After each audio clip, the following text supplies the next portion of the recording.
All right, here we are with part two of Mr. Joey. Joey, I'm so sorry. I'm going to claim Chemo Brain. Your last name? Bellus. Bellus. And how do you spell that? B as in boy, Ellus. Bellus. Got it. Bellus. Awesome. Joey Bellus.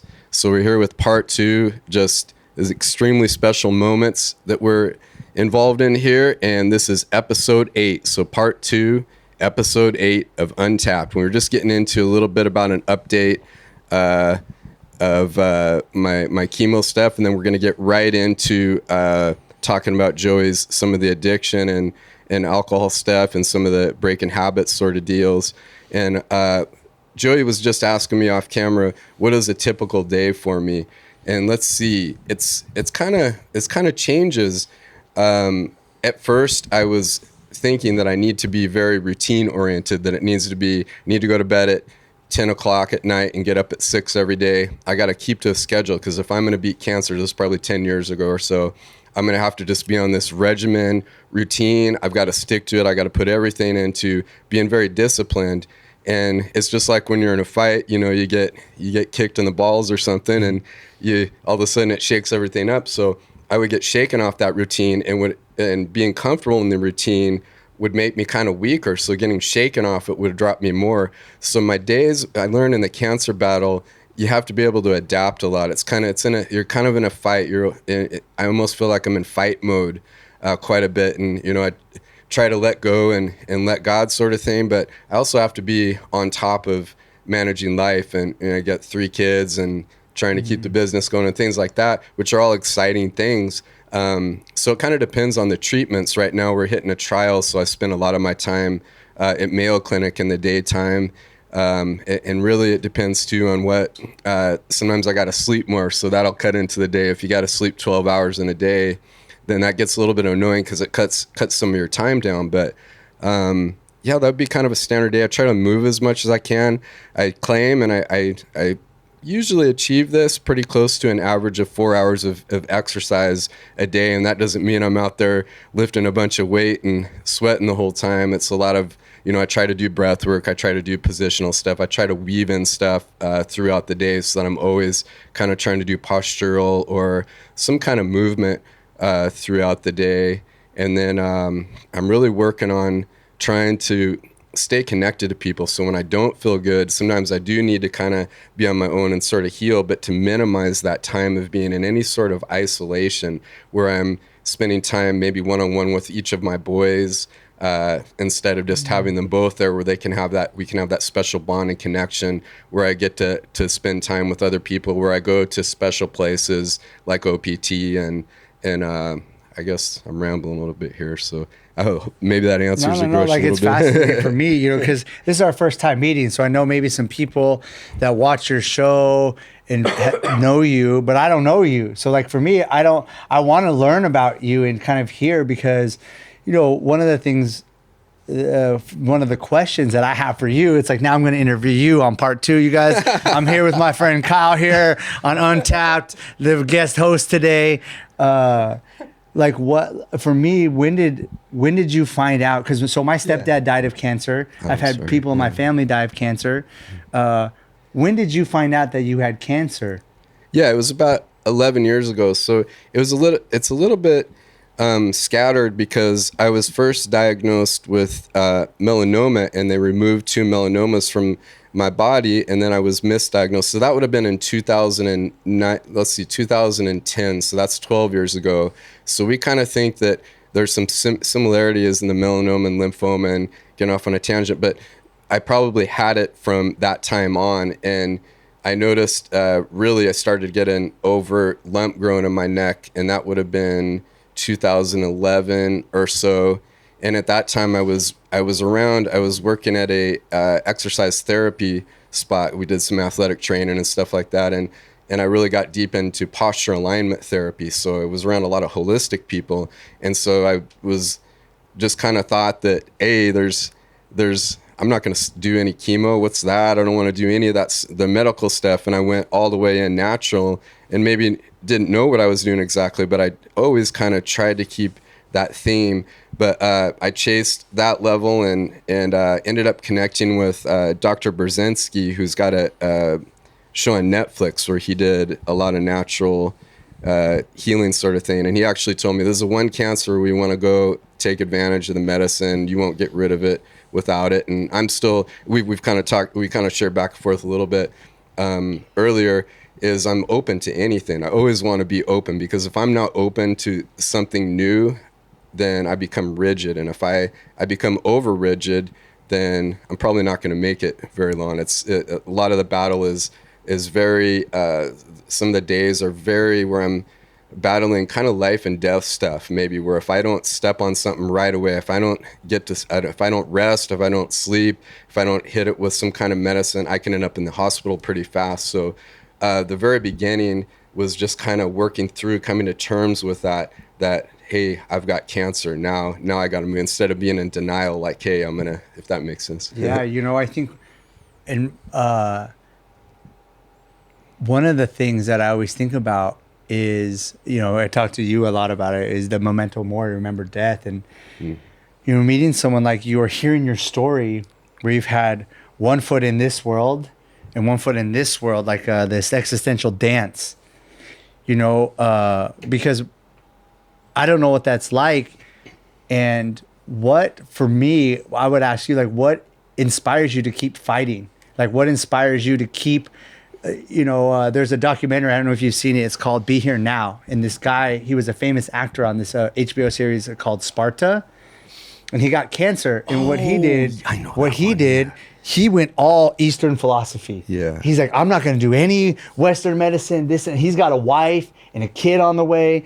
And I'm watching this documentary like, dude, like you need to trust the Western side for certain things. Yeah. So he went completely Eastern. And then by the time he came back to Western, the doctor's like, you waited too long. We should have started this stuff a year ago. And he ended up dying. And it was a really weird documentary. It left me with a weird feeling, because I'm like, bro, you're selfish. Like, you have a wife and you have kids and you went on this whole thing, but you didn't listen to the Western medical side of things. And now you're gone without you. So for me, what is your inspiration to not only keep fighting, but to say, hey, I'm going to try these other things, and stay with a positive mindset, so you're not cynical or like. And now these might have been parts in your story where you're like, I hate God, or who knows what, right? That might have been part of your story. But like, now, what is your inspiration behind the kind of how you are to do the podcast and Levi and MMA and the food company you started? Like, what is that inside of you that keeps that going? Man, this is fun. I'm having such a good time doing all this stuff. And first, man, what a humble story you told for somebody that you've really immersed yourself in and achieved a lot of healing, I know, through more of what is thought of as like the Eastern side of medicine, to share that story. I think you had said to me too, is that we gotta get both sides working together. We got to get both sides out of rigidness, and maybe we need to go north and south a little bit into other dimensions and things like that. But the question is, what keeps me motivated? Inspired. What inspires you? I think meeting somebody like you, connecting with people, is meeting Dana. I met Dana probably the very beginning of training over here at Soul Fighters, and coming across Tim Welch and Sugar Sean and just people like that in our community. And then meeting Levi and Taya is meeting people that are just such inspiring people, that are full of love and encouragement and stuff like that. And you just epitomize that. I think at the very beginning I was okay. I felt like I was in shock. I kind of came to terms with it finally, and was hey, I'm good with, I feel like I'm good with, if I'm gonna pass, it's out of my control. But I couldn't get over my two boys. They were age 2 and 3 at the time, Luke and Kai. And it was really bugging me, like, they're never gonna know your dad. So I became just obsessed with leaving behind. I would write just thousands and thousands of words and try to make videos and try to leave memories behind, because the doctors kept telling me, you're not going to make it very long. Your time is short. And it was just killing me. And finally came across somebody that told me, how could I think I could be a better father than our Father in heaven? If it's decided that that's my time, then that's going to be my time. So I think of that every day, actually, because that's still my number one thing. How's Ara, my wife? How's it going to be for her? She's put so much care into my life, so much love into my life. I can't wait for you to meet Ara too.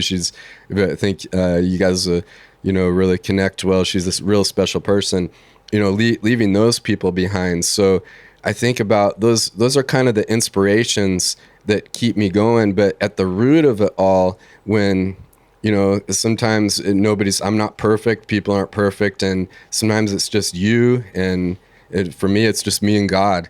And when I'm there, when I'm in that place of wherever I've been, no matter how dark it's get, I had people telling me their goodbyes, or I've been in a really deep points of suffering, then that's where I go to God. I go to Psalms, I go to the Word, I go to those things. And I know that, if I feel comfortable, that if I know where I'm going, so then what's the motivation to go? I've crossed that path. Or, hey, God, can you just let me go? This is a lot of suffering, and I'm sure you've confronted that probably in your life with I know you've been through some deep suffering, and, it's kind of like when you meet somebody that's been through that level, you can feel it, you know what I mean? And I can feel that you went through that. It's like, just let me go. So then it's like, well, you tap into those things. And if you're comfortable, I have to think that if I was the chooser of ending my own life, then I'm saying that I know more than God.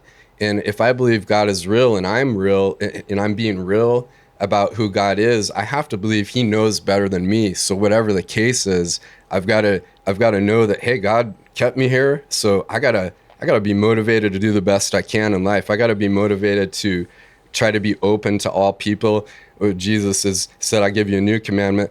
Let's love one another. And, that's something I see that you lead a lot in your life. You reflect a lot of Jesus and how I've studied him. And what I've learned about him is, love people first. Even if they hurt us. You talked about forgiveness, trying to forgive. And those are things I struggle with, and that makes it kind of beautiful because we can keep learning. I've got a lot to learn. I got to learn how to get into that lotus position, for example. So I think it's beautiful that we get to learn into eternity, and that's such a motivation that I'm learning now. I'm growing, and no matter how hard it gets, I can keep growing and learning into eternity. What's 1,000 years of growth and learning going to be like in another world? So that's kind of what I got there. Yeah, one of the reasons I like, again, we're just meeting. I'll never forget my stepdad. He died of cancer, but both his parents died of cancer, and me and my stepdad fought a lot in our life. Me and his parents fought, like, we did not like each other at all. We just never saw eye to eye. They grew up in a real rigid Mormon ideology, and so they don't like the way that I live my life, right? Anyway, so when I found out she had cancer and she was going to die, my stepdad was like, hey, she has 2 months left to live. And I have a video somewhere on YouTube, but I called her and I said, hey, I know that we don't talk or anything like that, and I know that you only have 2 months left to live. And I just straight up asked her, I said, is there anything that you regret in your life? And the reason I'm asking is because I try to learn from people that are on that. Like, this is it. And, I've read books or articles. There's all these studies where nurses and doctors interview people on their deathbed. And that's, hey, what are these people saying about their life that they wish they changed? Right. And so that's kind of on part one where I talked about, not one person was like, I wish I had a six pack. Oh, I wish I would have got my squat. No one says that. Right. And so then I asked her, I was like, do you have any regrets? And she goes, yeah. She goes, actually, I think about this often. So the last time that I had spoken to her, other than that, we were at a family dinner. And at this time, I was working at the casino. This was one of the jobs that helped me get through college. I was a poker dealer at a casino. And I worked 3 days a week. I was making like $50K a year, working 3 days a week, right? And I was 23 at the time, 22 at the time, 22, 23. I hated it, but I was making a lot of money. My sister who has also had a very similar life path as I was like, hey, Veronica should get a job at the casino with me.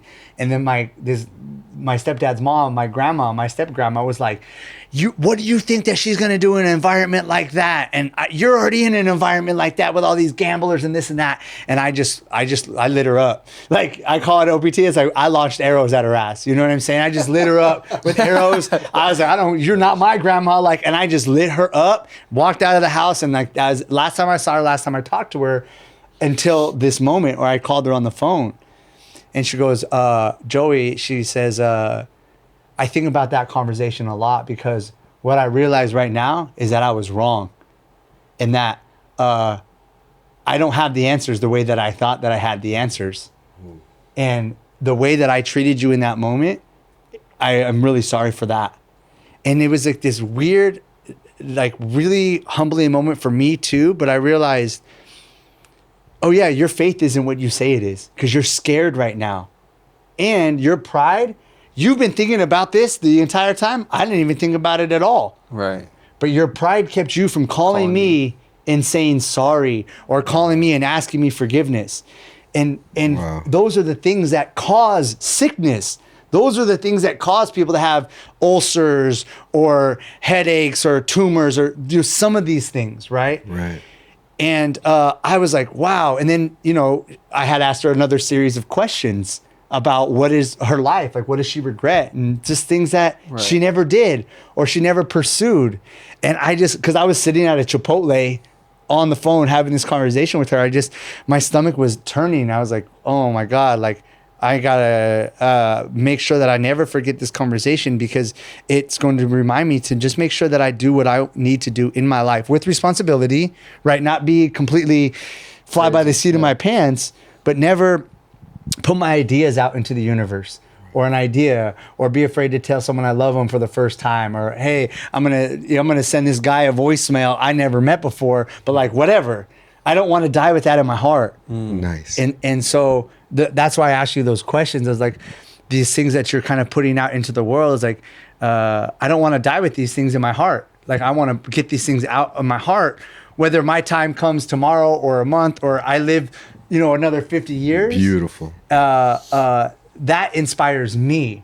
You know what I'm saying? To where it's like, yeah, man, this guy's going, and what is it in him that keeps him like a really positive person, and hasn't given up on the pursuit of, I'm going to try things that can heal me. Because when I called you on the phone, I'm like, hey, Kyle, I'm going to try to bring you down to the jungle, bro. Like, I'm trying to bring you to my teachers that work on people with cancer, especially in the blood, right? Yeah. So it's like, oh yeah, like I really want to try. For me, that was a part of my trip, is like, because I believe in these things, because I've seen it, I've gone through it. That's how I got sober, was through ayahuasca ceremony. Amazing. But now I'm like, okay, there's room for both. Mm-hmm. There's room for both. Because in both Shipibo tradition and Native American tradition, like my roots in this country, it's everything that's a sickness is because it's a spiritual sickness somehow, some way. Whether it's from like your family lineage, from something that you've done, like karmically, if we want to put like a Buddhist spin on it, there's something in the karma that's in me now. Right, there's a vibration that's causing a dysfunction, whether it's cancer or diabetes, or you name the sickness. Shipibo Native is saying, okay, there's a spiritual first, and so you being so open to saying, hey, yeah, but there's also, we got to take advantage of these Western medical systems. That's beautiful to help repair and heal all kinds of people. Right. And then so for me, going down there and coming back is like, okay, I'm going to meet people like Kyle, or many different people along my lifetime. It's like, hey, we're going to do this, and when you're ready, let's try this too. So that way all bases are covered. I love it. We're not leaving anything unturned. Right. And you can't say, yeah, you know what? Maybe those shamans in the jungle really know. Maybe that medicine man in that teepee, he has something for me. And if there's an opportunity, I should actually go listen, because cancer was never a thing in Native American tradition. Cancer wasn't a thing 500 years ago. Cancer is very new in terms of the history of the world. Right. Do you know what I'm saying? Yeah. It's like the Mayans, the Aztecs, the Gnostics, like back when Jesus walked the earth and you were in Bethlehem, like, hey, did you hear Levi got cancer? It's like that it didn't exist. And so that's why when we talk about it, like it's a spiritual thing, whether it's karmically through lifetimes, your family, generational trauma, or it's something or that you're holding on to in many different ways that could turn into something like your body breaking down. And we've kind of talked about that with your neck and your shoulder, like rigidity of like, and now it's like, oh, you're changing, but your whole arm is changing. Right. And so, yes, we had to do the Western surgery, this, that, whatever, but we're also going to think about these other things too. Right. And you're now okay to go either way. Right. And so that's why I asked, because I don't meet a lot of people like you that are open to these things or even these kinds of conversations. Right. Yeah, that's good. How do I respond to that one? That's beautiful. I think that if I'm open to a trial at the Mayo Clinic, supposed to be the best hospital in the world, then I need to be open to other forms, modules of treatments and things like that too. I always want to stay open. What comes to mind is I had a friend when I first, there's two friends I had when I first got diagnosed. And one guy he did some stand-up comedy on the side. He's a funny guy, get you laughing and things. And the other guy was I forget what tribe he was from, but he was Native American. His name is Reese. And he was a good friend of mine too. He's more of a quiet guy, very thoughtful, reflective sort of person. And he was about, I want to say he's in his 40s. He moved out of the area, kind of lost touch with him. And now I want to get in touch with him. And I'm just kind of thinking out loud as I talk. But his daughter was diagnosed with leukemia when she was 5. And so he went through a battle of leukemia with her from 5 to 8, tried a lot of different things. And I think, why does a kid get cancer? You know what I mean? And I thought sometimes there's a genetic component.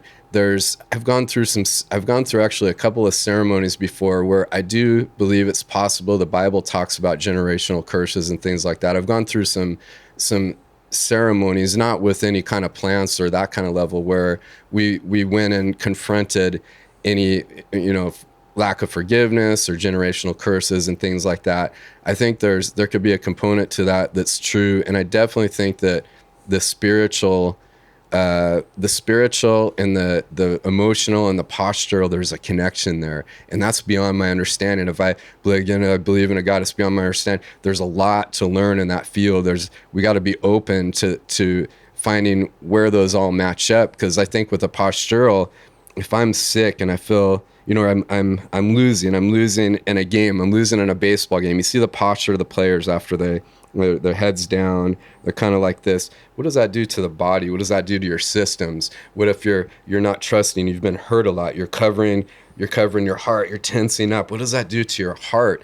And I think that there's a lot of strength to that. Going back, the one that I've gone back and forth a lot, and I don't have the answer to this one, is if we go back 500 years, 1,000 years, was there cancer on earth? I know there's always been sickness, and I believe when Jesus came, he came on earth and things shifted at that time, but there was sickness after that. And I almost wonder sometimes if there was more sickness after that, because before that there was a lot of traditional ceremonial type of cleansing. So I think there's a lot of wisdom in that area. But then I think too, like the detection of cancer is that medical has gotten better and better at detecting cancer, and thus did it exist before, but we didn't know what it was. You know what I mean? People would die of like a pneumonia or something, but maybe they had what cancer, this inside of a cellular level, the detail level. My kind of cancer is on a specific type of protein in the body, CD30. So there's the T cells, they don't fight as well. There's a breakdown in the cell membrane and that kind of thing. So I'm thinking, how does that connect? And could it be possible that it's always been here, but we've got better at detecting? Or is it that we're so hyper focused on detecting these details, we get there and start messing around on a medical level, doing unnecessary surgeries for me, if I got, for example, and I don't mean to offend anybody, but if I got colon cancer stage 1 or stage 0, probably wouldn't even touch medical. I wouldn't do do surgery, I'd go on all the other channels first. You know what I mean? So there's a lot of layers to it. It's like the common cold. Was it there before we?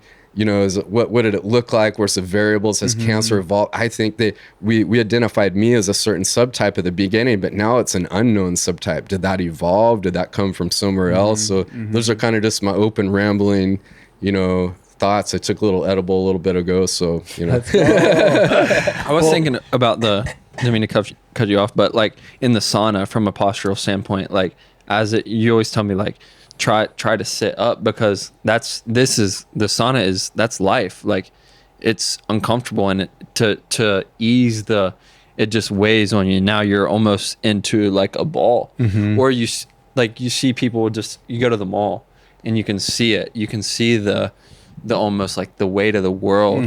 But to practice that, like in the sauna, okay, life is heavy, life is difficult, there's thorns in life, and like the sauna is almost like I'm practicing these thorns. Or the ice bath. I'm going in here knowing that there's thorns in here, but I'm going to be open and I'm going to wear it without letting it kind of affect everything about me. Is almost like thoracic outlet is a similar, like, oh, now this is what causes thoracic outlet. And people say, oh, it's this, but it's also the way of just life.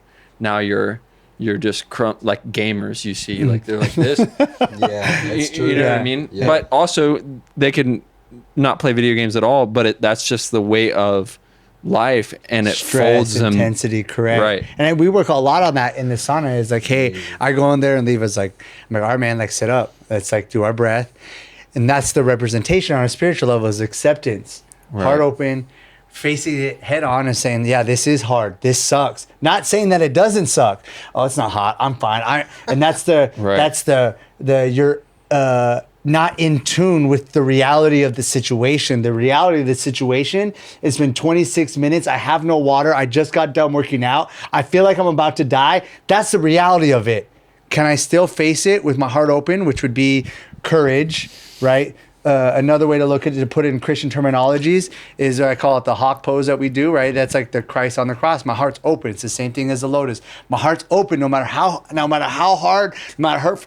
The reality is this: it hurts. Can I stay focused? Can I stay calm? Can I tap into the best parts of me still? Regardless. And then open up the sauna door and you're like, oh. But now you know I can do that. So if traffic's crazy, or if I'm not feeling so good for a day, or my boss is acting like a complete idiot, my girlfriend broke up with me, or whatever it is, like, can I still treat you with that Christ heart, the love, the kindness, the patience? That's nice. That's like when you go Right. to that deep level, you take the sauna out of the sauna. You Right. take the meditation out of the meditation. So to both of your points in that posture, I tell people when they get in the ice bath, the only thing you can't do is this. You can't sit in shame. Wow. You can't sit in shame. You got to be open.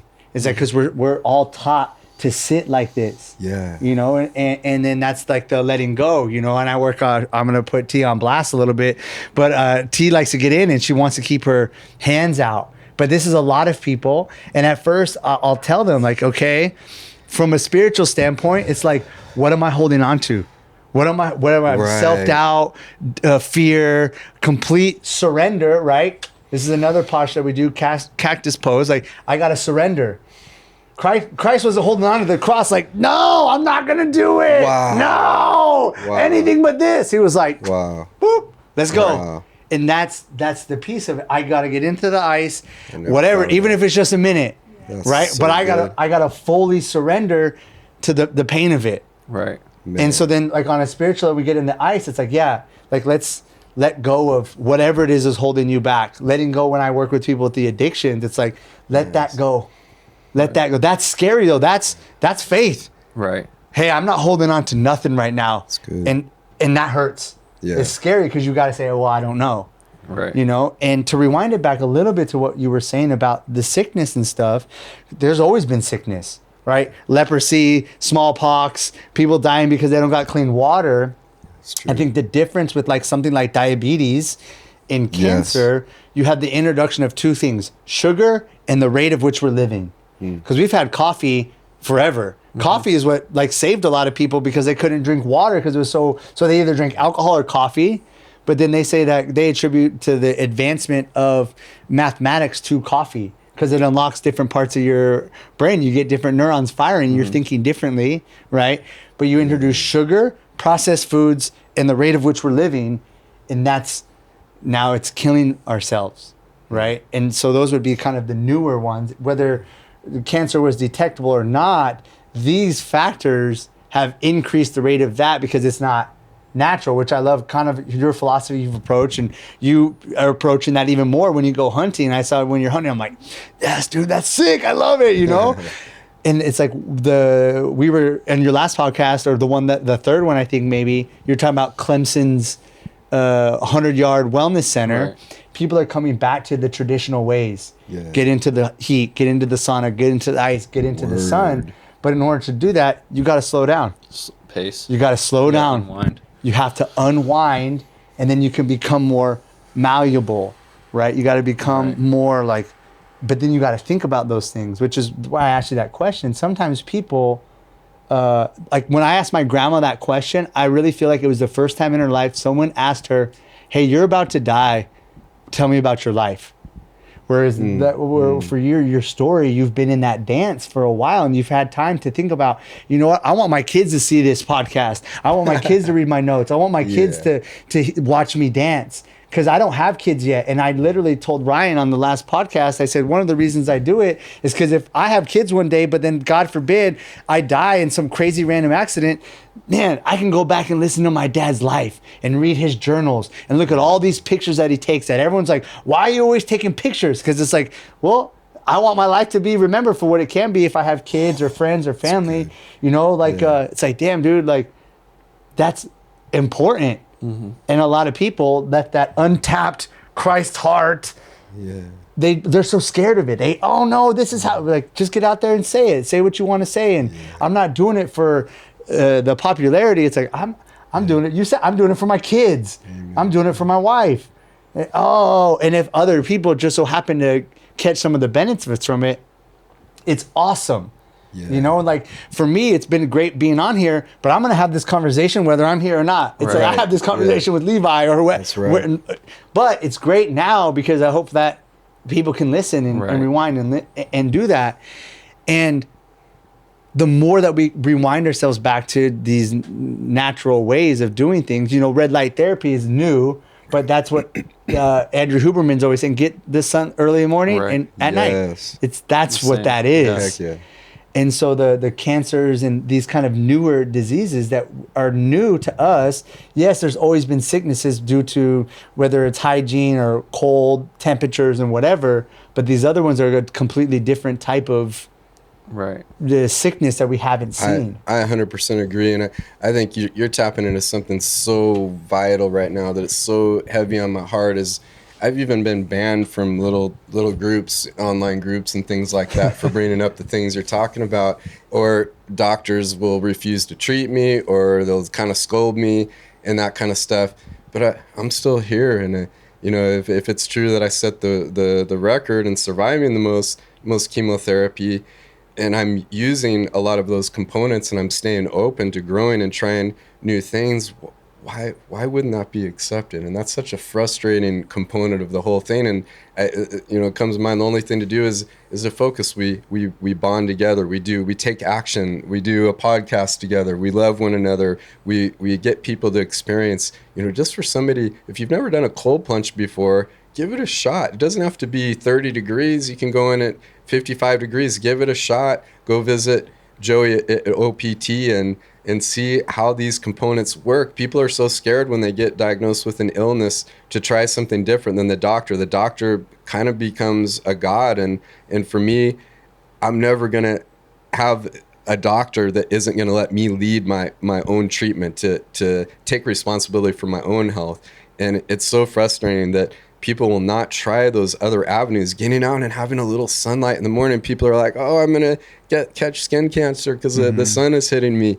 But these are things that I go out in the sun every day. I'm evidence right here of what he's talking about is true. And to kind of back to part one, right? This is the rigidity. I always say there's no such thing as an atheist because you believe in nothing, right? If you say I believe in nothing, in Native American, or mathematics, that's the zero. Yeah, there you go. Mathematics, everything is ones and zeros. But to believe in nothing means it's a pure void. Native American tradition, it's a womb. Right? Wow. Absolute nothingness is the womb where ultimate creation can take place. Dang. In Eastern philosophy, that's the Om, right? That's the Om that vibrated into existence. And, Wow. and so, and the reason I say it's like, okay, you're an atheist, but what you believe in is knowledge. Knowledge is your God. Money is your God. Right. Fame or status is your God. You being right is your God. Ooh. And that's what the Bible talks about, pride. Man. It's like, oh, you think that you're right over everybody. You have the answers to all of time and eternity. Your arrogance is your God. Your pride is your God. Amen. And people who are quote unquote atheists, they're more angry, they're more confrontational, they're more bitter, they're more cynical, they're more judgmental, they're less forgiving. They kind of have this weird kind of edge to them. Why? Because they can't ever admit that they're wrong. Right. They're more self-righteous. They have a higher rate of sickness and stroke and heart attack because they make these things their God. Because when you have to, I absolutely know that this is the truth, there's nothing, that's rigidity. Your heart rate's going to be higher. You're not sleeping as good. You're more impulsive. Wow. Or you're so rigid that there's no space for inspiration to be had, because that's the etymology of inspiration. Whoa. Spire is the root word for spirit. So breath means spear means spirit. So inspire, I'm filling my life with breath, with inspire, things that, wow, help me slow down and leave me with awe and wonder. And so like the doctors, for example, right? It's like, how many doctors are sloppy and disgusting and arrogant? Why? Because they make their knowledge God. So if you can't bring this conversation to them, why? Because they're like, no, you're wrong. And if you're right, well, then what does that make me? Right. Wrong. All my money, all my schooling is wrong. That's true. So they say, Kyle, don't eat no edibles. Kyle, don't go out to the jungle. Kyle, stop getting in the sun. Kyle, because this is what I know, and I'm God. So good word. I'm going to make you wrong. And they try to kill that light. Now there can be balance, like we talked about. It's like, yeah, there's a time and a place for some of these other modalities that we need. Right. But there needs to be other room for another way to look at these things. And that's where you can where I can push back against the Western medical side, is because you got too many doctors. It's like you're sloppy, you're overweight, you smoke, you're underslept, you overeat, you don't have any healthy relationships in your life. You don't have any types of conversations with the person you're seeing. Like, are you actually a doctor? Right. Because in Native American terminology, it's like, we're healers. You ain't healing me, because it's a spiritual approach, not just a mind. Here, take this pill. Here, take this pill. Here, here's a prescription and go away, Kyle. Yeah. Don't do no cold plunge, Kyle. Sure. Don't do no breathing, Kyle. Don't do no stretching, Kyle. Just do this, Kyle. Yep. It's like rigid. Man, that's good. And so when I hear that, the approach that you're taking, that inspires me to just like, yeah, there's all kinds of ways to do different things. And when you listen to your body, you're going to know, okay, this is working or it's not. And I can kind of guide, that's the inner knowing, you know? Yeah. I think, man, what I'm thinking about right now is Jesus, a lot of his, if his teachings are true, what they have in the Bible, this is recorded and, challenged throughout history, and it stood the test of time. And he says on there, should we take a little, we might want to take a little break. I'm just kidding. We're good? Okay. So he says Pharisees, the religious people, the very strictly religious, or those that are maybe like you kind of tapped on atheism. That's kind of it's funny because when I was hearing you explain that, it's like, man, atheism is a religion, because you're still following a hierarchical, sort of thing. That's so ironic. I've never even thought of that before. That's crazy. So Jesus is like, I think that Jesus cursed. I think he never sinned, but according to the Bible, but he never sinned. I believe that, but he cursed. He said, you fools, you Pharisees, you motherfuckers, you assholes, you fill in whatever curse words you have. If you look up the Greek translations, those are pretty harsh curse words that Jesus said about those religious people. And I think that unfortunately you see it. There's a lot of good people in the churches and a lot of good people in all modules of beliefs, peaceful belief systems and everything like that. But unfortunately we see a lot of people around the world in different churches or different hierarchies of organized religion where they're fit exactly what you're describing, the same kind of characteristics where they're very rigid, they're very on edge, they're very judgmental. And that's that hierarchical thing if you're atheist or you're a Pharisee. And Jesus scolded those same people. So the people that are preaching in churches are just totally bypassing. That's themselves that are in that. And I think it's kind of a good tell and something that I've come across in the last few years. I kind of got touched on when I was first diagnosed. I was like, hey God, are you real? Is this for real now? Because they said I'm gonna die. So man, show me something here. And along the way, it took me a couple years, but along the way, he started to reveal things to me as I kind of battle life and death, and I just start reading the scriptures and I'd study and try to read different books, and I just started to see more and more of these kind of like you talked about, these idols, these I call them false gods, or these gods that are out there. I see, I was worshiping sports. I was worshiping football before. I'd be in there just getting crazy. There's a spirit going on, and it just kind of hit me. I was outside of kind of a little bit removed from culture, time and space, and spent a lot of time in the bubble. But I'm in a spirit there that's kind of a false god. And not to say I still watch football. I watch football sometimes with my dad and enjoy it, but I was guilty of making that into a god. I was guilty of going into church and thinking, this pastor is amazing. I'm going to follow everything this pastor says, and that's going to, if he tells me to kick over a Christmas tree, I'm going to go kick over a Christmas tree, regardless of the meaning of that Christmas tree. So it's like, what you're saying is, I think, is so true and so powerful, is that if people would just, for example, you become that rigidness. If you stay open and actually pay attention to what's right in front of you, sometimes it's right there. Yeah. As you were talking, it made me think too about a question you had said. We're looking the way when I have these types of conversations, it's always like from a spiritual lens. Mm-hmm. You can look at sickness and injury as the way that the body's telling you to slow down. Hey man, you need to slow down. Nice. You need to reevaluate what's happening right here, man. The way that you're living your life is like, you need to slow down. Right. And it really humbles you. Yeah. Right. You're like, I guess maybe I'm not the man that I thought that I was, or whatever. Like it forces you to slow down. The thing that you should listen to, or I know that you are, but I did a whole podcast on Hitler, Christians. I can't wait to finish that one. I advise that one. That's good. But the reason that I study these things so I can have a conversation with Kyle and hear what he's having to say, right? But if you look at the nature of Christ's life, it was slow. He walked everywhere. He wasn't how many people, how often.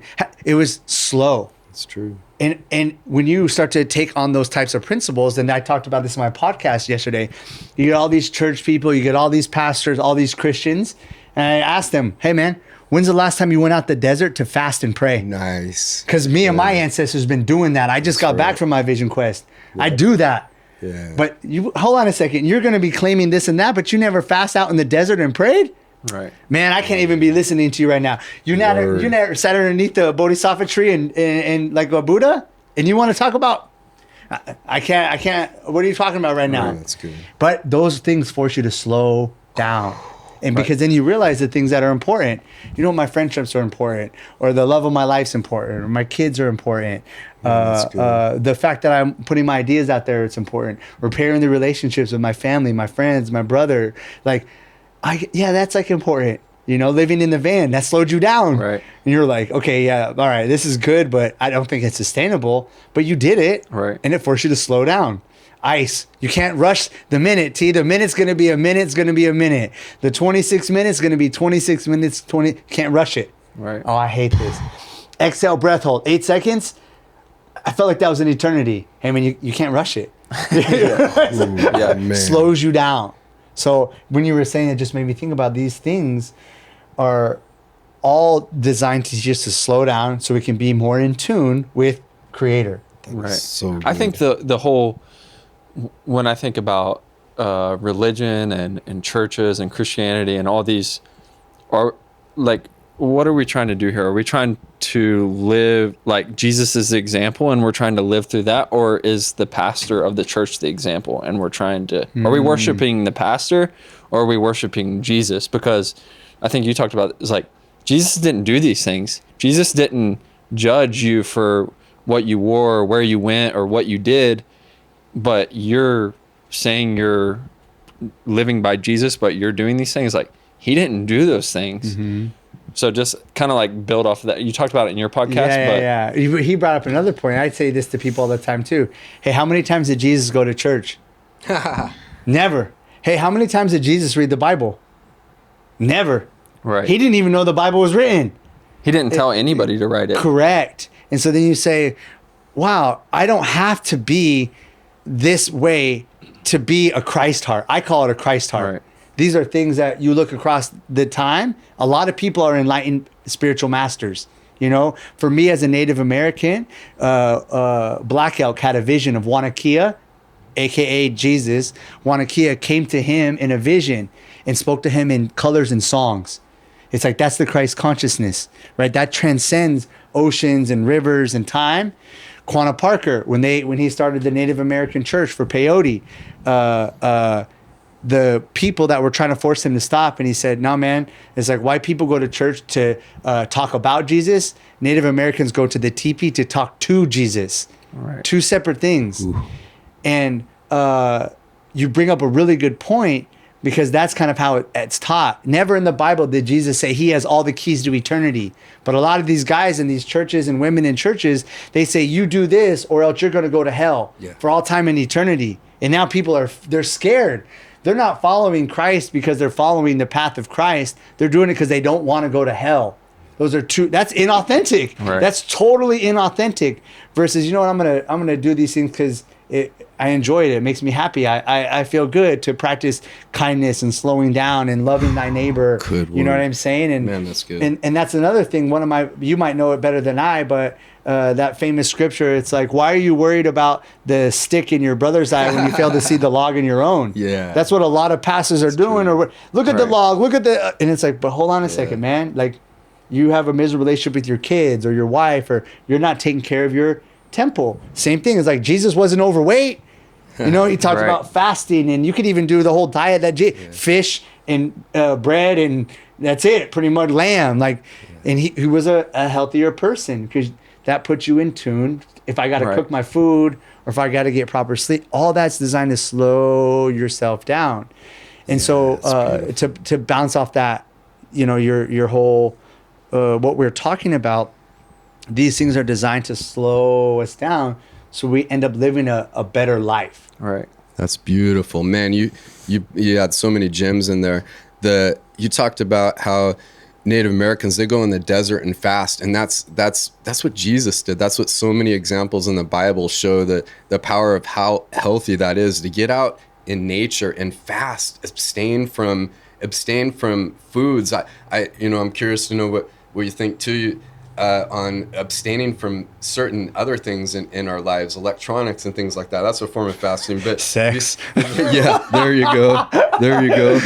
I got it. There's this verse that was just burning in my heart, and I wanted to make sure I get it right. But it's, the people who survive the sword will find favor in the wilderness, and I come to give you rest. So God said that the people who survive the sword will find favor in the wilderness. We have so many trials going on. We feel we're, like he's saying, we're not slowing down. We're not slowing down. Jesus, he said, I'll find favor in the wilderness. I'll go out and I'll fast. I'll get in that. There's one thing, when Jesus is there, you made a good point. There's no Holy Bible at that time when he's rocking around and spreading his teachings. There was an Old Testament. This verse comes from the Old Testament, so he would say it is written from the Old Testament. But there was no. That's incredible to think about. Jesus is walking around. There's no Bible at the time, and if Jesus came and he fulfilled the law, so we can still learn from the Old Testament, and then the Old Testament predicts Jesus' walk and stuff like that, then what Jesus is saying is what we need to follow, to love one another, to follow his example, that he slowed things down. I haven't actually ever thought of that before, that Jesus was, I know he's a peaceful man, but he slowed things down. I see Jesus from studying scriptures. He was a guy who smiled a lot. He sang songs. I mean, here's a great reflection of probably what Jesus looked like and acted like right here. That's I'm going to call that right now. I don't know for sure. I'm not saying I got any special revelations, but if I'm going to think of an image of Jesus, this is a good one right here. Well, I encourage everyone to read Black Elk Speaks, because it kind of talks about this moment that Black Elk has this vision of Wanakia, which translates to one who makes live or one who makes life. And he talks about it was a guy that's not from this land, and he had people with him. And when he spoke, it was just colors and song and music, right? It's like that. Mm-hmm.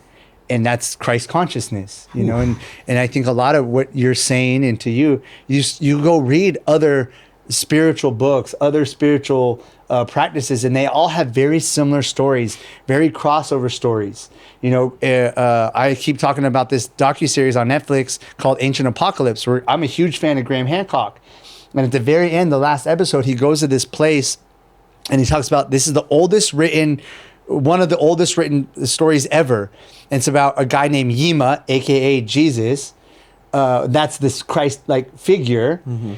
And there's a big flood that's coming. So Native Americans have a flood story. We have our own flood story here in North America. And this story that the Hopi has is so much similar to this Yima story, where Yima brought all these people down underneath ground, and he took one of each animal, 2 by 2, down underneath the ground. Wow. This is a real place that Graham Hancock went, and you could literally fit hundreds of thousands of people underground in these things that look like ant colonies. And in the Hopi prophecy, the Hopi say the ant people took us underneath the ground into their colonies, and that's how we were saved when the flood came. And so you look at these different stories across time and you say, man, all right, whether you believe it or not, the example is this. Right. How can I learn from this and not make these things capital T truth? Nice. And I think that's why I like talking to a guy like you, because these things force you to look at it a different way, or at least confront. Most people are never going to have that God, are you even real moment? Like, bro, what's up? And to your point in part one, I've tried to commit suicide twice because I've had that moment where I'm like, why would you do this to me? Why did you do this to me as a kid, as a child, in this family, and my brother, and why? Like, there's no God. You can't tell me that there is a God, right? And so I've had those moments, but then when you have other moments where you're like, oh, that's what actually sovereignty is that I don't actually have any control, because I'm teaching you about you are in charge of alchemizing that yourself. Mm-hmm. That's your responsibility. That's you, to put it in Christian terminology. Hey man, I'm going to give you this big ass cross. And not only am I going to give you a cross, you got to carry it up the hill yourself, and a crown of thorns, and everyone's going to hate you. And we're going to put you on this thing. We're going to starve you. We're going to dehydrate you. And then we're going to stab you in the side. Hey man, that's your cross to carry. And that's, when we look at these things from that kind of perspective, from metaphorical storytelling standpoint, where you take this story and be like, yeah, man, me being abused in these ways, that was my cross to carry. Wow. It's not God's responsibility to drag it up the hill. It's mine. And I can either accept that full on, heart open, and accept it so I can transcend it, right? That's, if we're looking at the chakra system from the earth, transcend it to the heavens. It's like, I got it. Yeah. I'm good now. And so when I get into whether it's like a sickness or your body, these are all ways that you can tie it back to spirituality teachings for you, and however it shakes out, because you might vibrate with this teaching more, you might vibrate towards this teaching more. I really vibrate with my Native Americans, but for me, I've found ways to connect to the lotus flower, to connect to the thorns, connect to the cross, to connect to the medicine wheel, right? To connect to the Tao. Oh, because that helps me not only stay in my path, but to be well yoked. So I can connect with my guy Kyle or Dana or T or Levi and just meet you where you're at. Right, which Jesus did that. That's right. It's like, I'll meet the prostitute, I'll meet the crooked politician, I'll meet the homeless person. Hey man, wherever I'll go, I'll talk to whoever, and we're gonna connect. Right. Me and Taya talked about this like last week, because I'm gonna get baptized when I go back home, and she's like, are you sure that you want to, are you ready for this? And I'm like, this is between me and what I think. I don't care what the preacher says. I don't care what the priest says. I don't care what Joey said. This is my relationship with God. it doesn't matter like what, oh, you need to get baptized at this moment. It's like, no, this isn't your deal. Like, and if you're to tell me that your way is right and my way is wrong, and then you're not God to me. So this is between me and God. I'm going to do it this way because this is what I believe is right. And that's that. And I don't want to, oh, I'm this, like, let's say I'm a Baptist Christian. If the Baptists say I shouldn't do it this way, I'm not worried about what the Baptist preacher at the local Peoria church says about it. This is between me and my God and who I think God is. And you do your thing. That's fine, because that's your relationship with God. It's not me. Who am I to say that my way is right and your way is wrong? But don't come and tell me how I'm going to, like, when I feel like I should be baptized or if I should be baptized or not, because that's between me and God. That's not between you and God. Freedom. That's so beautiful. Freedom. Keep going.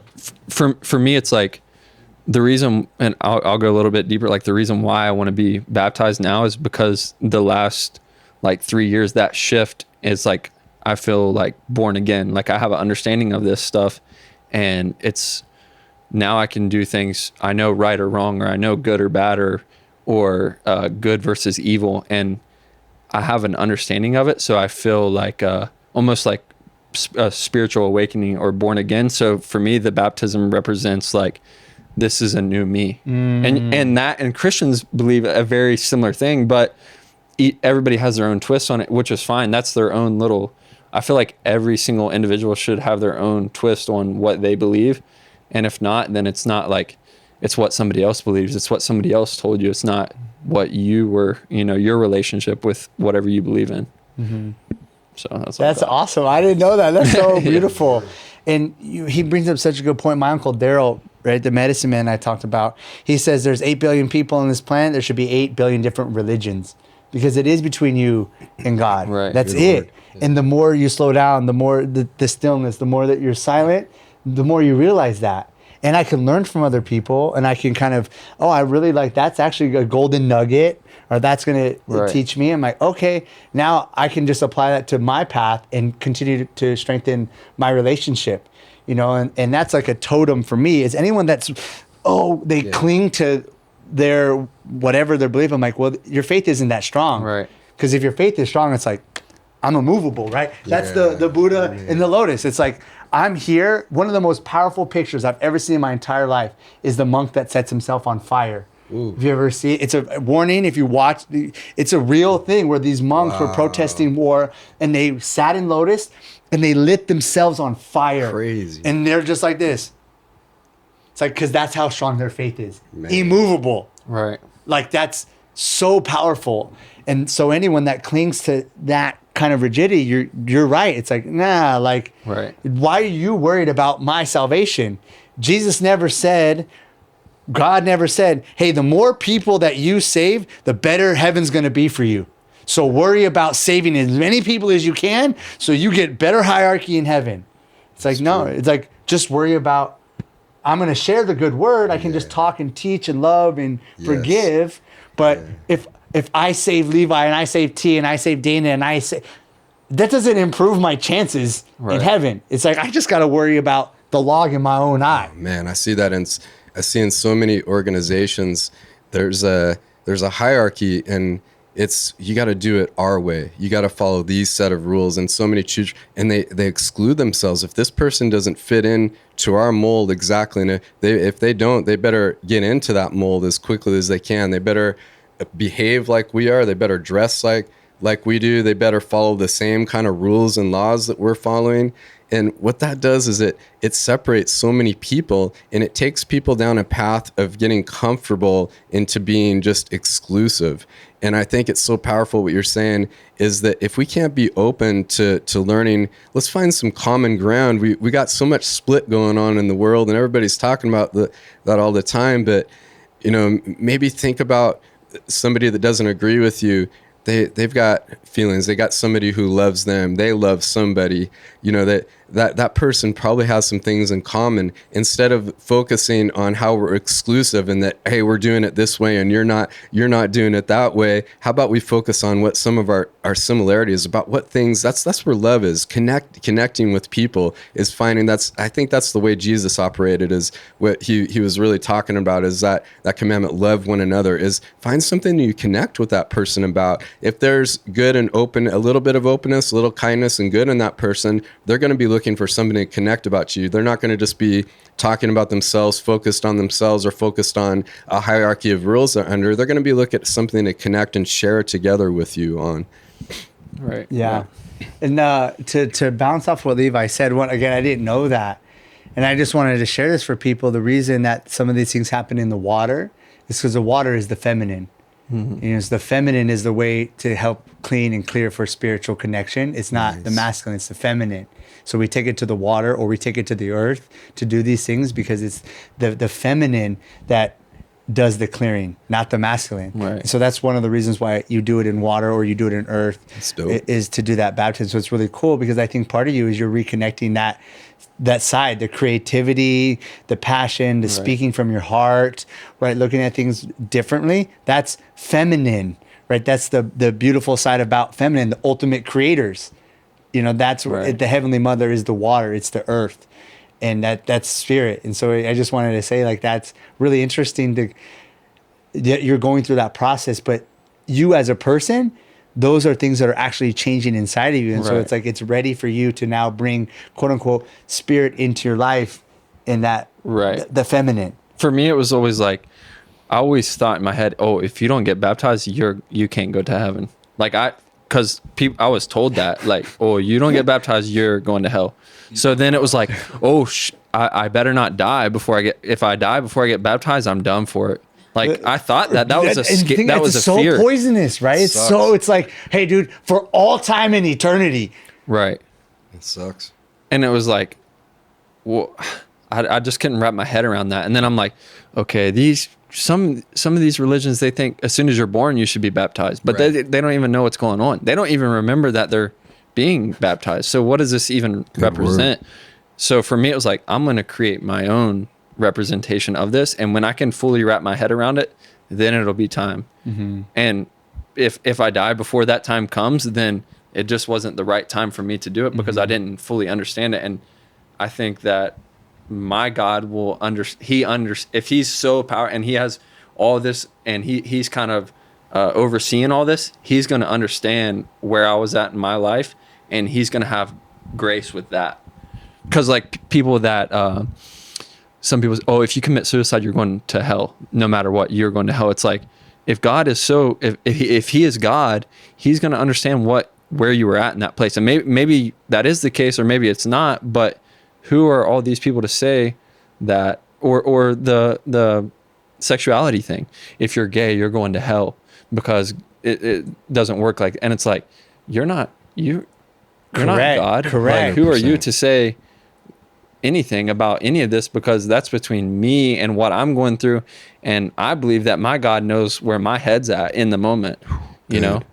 Preach, Levi. Beautiful. You know, another couple, my brain was like firing off on a couple things. So yesterday on my podcast, I talked about one of my passions, or one of the things that I love aspiring, is that one of my paths is to bring Native American spirituality to the forefront of the conversation, because Native American spirituality is the foundational roots of this country. It's not Christianity. It's Native American spirituality. And in Native American spirituality, there's no such thing as heaven and hell. There's no such thing as heaven and hell in Native American spirituality. You return to the earth. You return to the elements. That's it. Right. Now, another thing that you talked about, and the reason I want to share this is for people, whether they get baptized, whatever, is having you understand it from a Native American standpoint, because that's the spiritual foundation of this country. And the more that we repair that relationship, more people can get closer to Creator and remove rigidity. And so our first water is in the womb. And so when you go and you get baptized, you're going back into the womb, and by choice, and saying, here I am, for the world to hurt me, dirty me up, whatever it might be. But I'm doing it by choice. I'm repairing my relationship with the womb, that sacred water that we all will go back to. But I'm going in consciously, sovereignty, freedom, and I'm back. My first breath when I exited the womb. That's the rebirth that's happening. That's why it's considered a rebirth, is because you're reliving what had happened to you in the womb, but you don't remember that. Right. And so in from a Native American standpoint, I'm not saying every Native American thinks like this. I'm not speaking for all tribes and all. I'm saying when I look at that and interpret it, as far as the Native American, it's like, that's what you're doing. That's what we do when we go back to our sweat lodge. We're going back into the womb.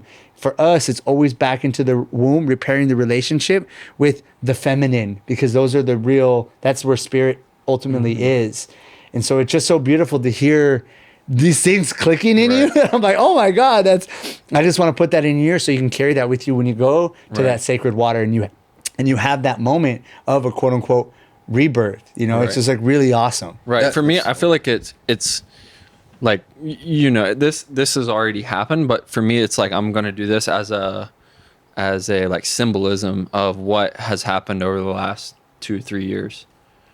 Yeah, and that's it. And that's why we have these things as symbolisms or things, right? That's what the vision quest is. That's what fasting is. That's what sweat lodge is. That's what some of these ancient Egyptian rituals are. They're all symbolism as reminders, powerful, powerful reminders to not forget who you are. And that's the thing with like Shipibo, the shamanism that we talk about. One of their biggest things is cleaning. Because another way to quote unquote look at perfect is just to be clean or to be clear or to be void. Clean.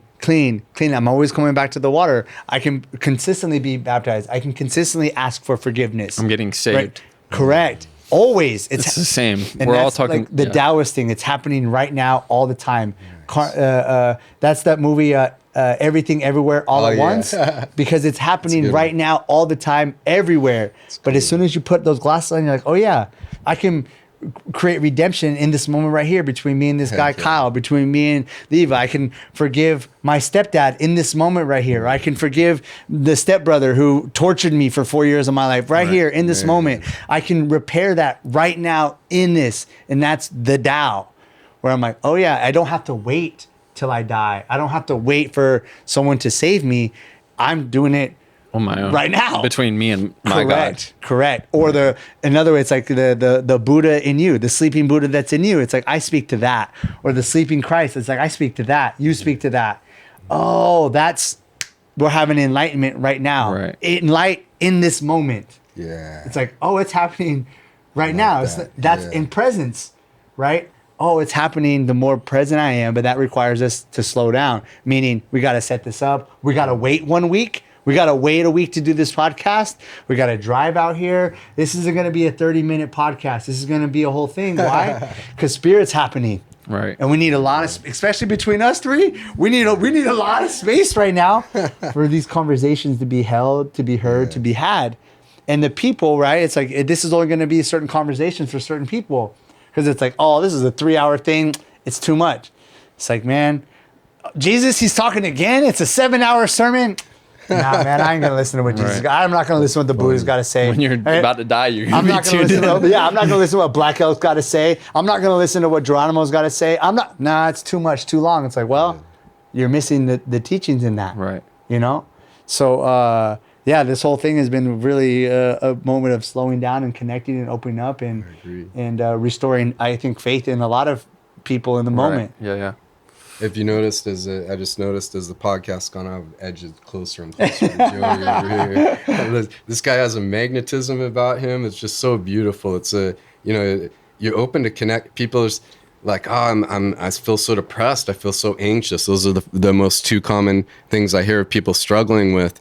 And I think a lot of it's because we're not staying open to connecting with people. And a lot of people, it's hard these days because so many people are in that rigidity. Is that's the word there? Yeah. Mm-hmm. Yeah. So they're stuck in that, but it's refreshing and an example of how to be a little bit more, be open, be vulnerable. That draws people towards you. That's a place where you make it comfortable for that person to connect, like you're doing here. You brought up something that's really interesting, and it's crazy because a couple weeks ago, a cousin had visited and they had shared something about somebody at their church was really upset because a person there had shared that God had kind of there's a mothering spirit there and they attach that to God's feminine or whatever. And I think, for people that heard Joey talk about the feminine part, the water, I think that was so beautiful, and how you attach that to the womb. Well, if it's true that there's creator, God is real, there's a creator that is real, well, then he would have created that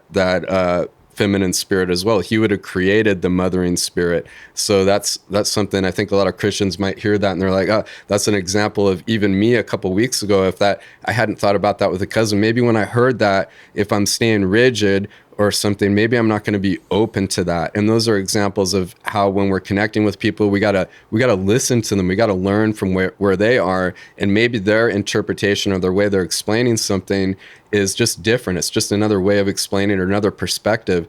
And I think that's something so deep that I'm just so inspired is to get to know that the Earth's roots a little, more. I'm convicted because I know very little about the Native American roots. I've tried to over time, off and on, but it's so awesome to hear stuff I've never heard before about, the Native American roots and how it's linked, that whole like attaching it to Levi's baptism thing. That's like one of the most beautiful things there.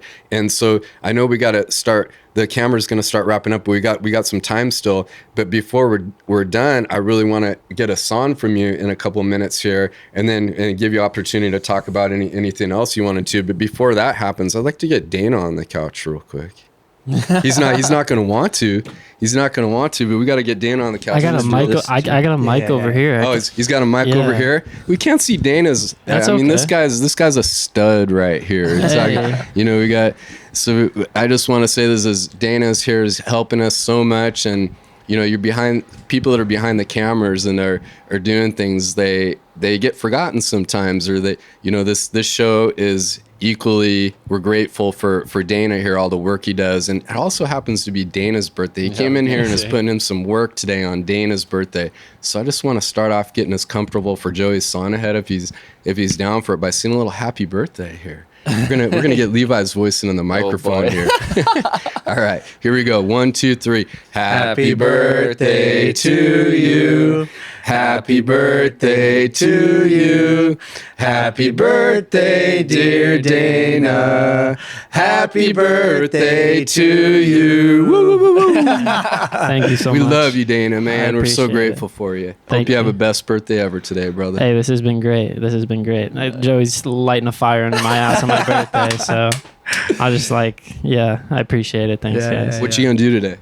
After this, I have way too much breath work and sauna to catch up on. I can't even think straight right now without doing those things. That is the man right there. Yeah, that's about all I can think about. Doc's Beats.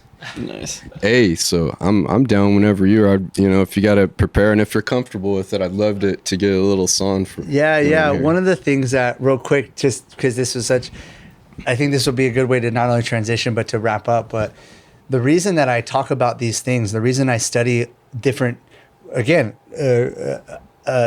Christianity, Taoism, Hinduism, is because I try to find the commonalities to bring it back to Native American. Is like, we as Native Americans were never able to share our spiritual teachings, that we were tortured, killed, molested, raped, stolen from our homes by Christians. That's who did that to us. And so we never got, our hairs were forced to be cut. Children, you know what I'm saying? Like, taken from their homes just because of they were a different skin color and had their own spiritual beliefs. And so for me, I talk and study these things to bring awareness to that, to say the reason it's the Heavenly Mother is the water, because you got to have the balance of the masculine. And the reason that these things really are hard for me to talk about sometimes or get ungrounded is because we have to restore balance. That's what the medicine wheel is. That hangs in the Tim's studio. I just briefly met Tim and I thanked him. Hey man, thank you for putting this medicine wheel up here. I know you do it in a soft way, but it's like, that's what keeps this thing going, is the spinning of that medicine wheel. Right. The medicine wheel is about balance. And if you study the medicine wheel, the dead center is a cross. It's the same thing. We just talk about it differently. Right. And it's like, yeah, man, we got to talk about the divine feminine that brings these things to balance. And so to always try to find those common threads where you say, oh, yeah, like, I never thought about it like that. And it's like, yeah, because Native Americans were never allowed to teach these things. Native Americans, we don't even get taught it in school. Asked. Right? Never asked. We're learning about Judaism. We're learning about Christianity. We're learning about Islam. We're learning about all these other things, but we're not learning about Native American. And when you read these books and you hear these elders speak, you're like, oh, they are so wise and so spiritually in tune, but we've robbed that from them. And so that's why like I try to find these common threads and like bring it back to, oh, this is what like this is. You know what I'm saying? Right. Because for me, in the position that I'm in or the people that I work with, it's like, no, man, I'm going to bring that to the forefront of the conversation. It's like, no, make room. It's like, this is our land. And for me, the reason that America is falling apart is because we keep getting farther and farther away and we're not generationally restoring the trauma that happened to Native Americans on this land. We just keep kicking it in the corner, keep kicking it in the corner, keep kicking it in the corner. And so then to have these beautiful conversations with you guys and inviting me on here to have that, it's really grateful for me to be able to share these things with you and carry that like in a good way. Right. And so that's why I brought this thing for you right here. And I want to share with this. If I put the mic down, can you still hear me? Yeah. All right. So I brought this for you today. You know, again, I never met this guy. So I just am listening to what the spirit has like told me. And like, okay, well, in Native American tradition, you know, we work with plants. You know, our spirit is Creator speaks to us through the birds, through the plants, through the water, through the earth, through the wind, through the clouds, through the elements, the fire, the water, the earth, the wind. That's how Creator speaks to us as natives. So it's like everyone has access to spirit, you know, but you have to be quiet enough to listen. And so I'm like, oh man, I got this stuff for my guy Kyle right here.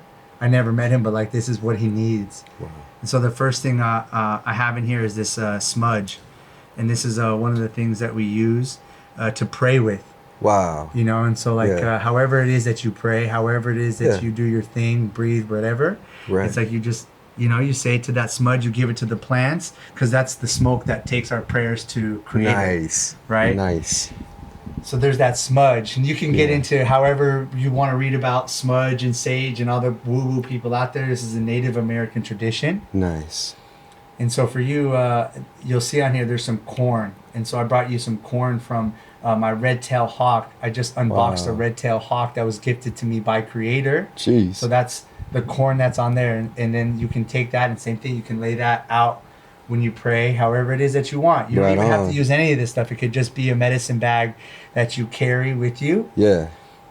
So that's what the corn and the sage is. Wow. There's also tobacco in there. And in Native American tradition, we use, you know, again, this is another thing that people think that tobacco causes cancer. Tobacco doesn't cause cancer. It's the chemicals that have been put into cancer and the way that people smoke tobacco that causes cancer, right? And so in Native American tradition, we use tobacco for a thank you, right? So it's like a thank you for having me on here. It's a gift, it's a blessing, and it's a protection. These are some of the main reasons why we use tobacco. So whenever I pray, I lay out tobacco or cedar or smudge or copal, right? It's like that's what carries our prayers. I love it. To Creator. Yeah. So I wanted to put some tobacco in there for you. Man, oh man, I'm beyond honored, my brother.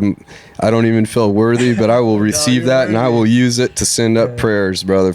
And then this is really interesting that I brought this Palo Santo because this is one of the plants that I dieted last year. Palo Santo translates to the holy wood. Wow. And to get a stick like this of Palo Santo, the tree has to be dead first. Whoa. And it taught me a lot about compassion. And though Palo Santo has structure, it burns soft. It smells soft. And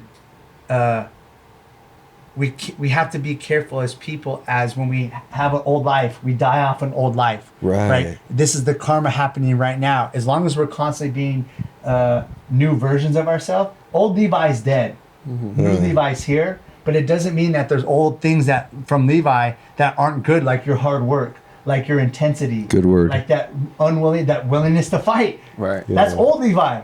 That's a good part of old Levi that I need to keep with me to let it burn forward. Makes And sense. so the tree has to die first in order to get this. So it's Wow. like that part of you dies, but keep the wisdom. Wow. Keep the compassion. Love It's it. like, man, yeah, I see why old Levi was like that. You know what? Maybe that old Levi, he's not such a bad guy. Right? Let me have some compassion for who he was. Because like you were saying, God would be like, yeah, you know what? Levi gets some compassion because of course he was like that. Of course that's how he was. Right. I'm going to give him some of that compassion too. And when you burn Palo Santo, it's a slow burn. Nice. You have to sit here and hold it and Nice. hold it and work it and work it and work it. Yeah. Because it ain't going to burn fast. Compassion is a Wow. slow burning process. Ooh, that's good. And Nice. so I put some sticks in here of Palo Santo in here to just remember to like have compassion for yourself too. Nice. Like your path that you're on, Will the things do. that you're going through, and you know, I just knew the way that Levi talked about you. You're just like a really special person, and so I wanted to gift these. And there's Man. a little feather in there from a Mexican Jay that I just What? got back. I unboxed too. And so that feather in there too is like how we take our prayers out to Creator. So you'll see it's just a little one in there. Wow. And so you can use these like however it is for you. Yeah. However you pray or get up or however. Yeah. Or if you have like a special altar place, you could just set it on the altar. You don't have to use these things. You can just keep Sure. it as a medicine bag, you know, if you want Wow. to. And so I wanted to gift this with you as like a thank you. And it's Thank like really you. nice to meet Yeah. you. And, Yeah, you like, too, brother. Being in Kyle's life. Man. And so that's for you, right Dude, thank you so much, You're brother. That welcome. means a lot. What a huge, tremendous honor, man. Thank you. Man, I will value this with everything, man. Thank you so much. Appreciate it. I got no words. there. You're welcome. What, you got anything to add for today, my brother? I mean, thank you Anything guys. burning that you wanna thank talk you about? guys. Thank you guys for having me. You know, Yeah. like it's really, I feel really excited to be here, really blessed to be here, really honored to be here, and to be able to be with people that are open to different kind of conversations or different perspectives. You know, it's like it's becoming less and less. It's becoming more and more rare and less really available. It's always like I'm going to listen to you with an open mind, but not really. Right. You know, so to be around you That's guys true. and have that, Yeah. that transparency and that honesty. I'm like, oh no, like I know that Kyle is gonna hear these things with an open heart. I know that Levi is for sure. Thank you, brother. So to be able to have an open conversation like that has just been really awesome. Thank you, brother. I feel the same way, man. Well, man, I can't wait for part 25 with Yeah. Joey in the future. This is too much fun. I hope we didn't get into stuff that wasn't. I feel like everything on here was the most No, it's interesting good. thing I ever Yeah. heard. So I look forward to hearing any. We look forward to hearing any feedback or comments about everything here today.